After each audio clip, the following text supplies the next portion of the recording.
Ang ikalima at huling Pirates of the Caribbean movie na ang Dead Men Tell No Tales ang astig na Tagalog recap natin ngayong araw mga Juan.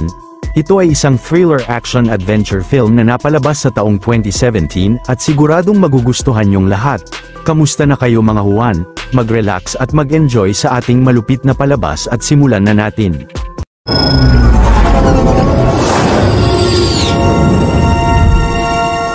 Ang batang si Henry Turner ay namangka sa karagatan at gamit ang mga batong tinali niya sa paa ay sumisid siya papunta sa sinumpang barko na ang Flying Dutchman.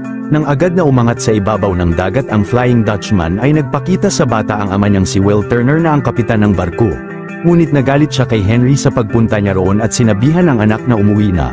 Sumagot ang bata na nakaisip siya ng paraan upang mapalaya ang ama sa sumpa niya at sa Flying Dutchman at ito ay ang trident ni Poseidon.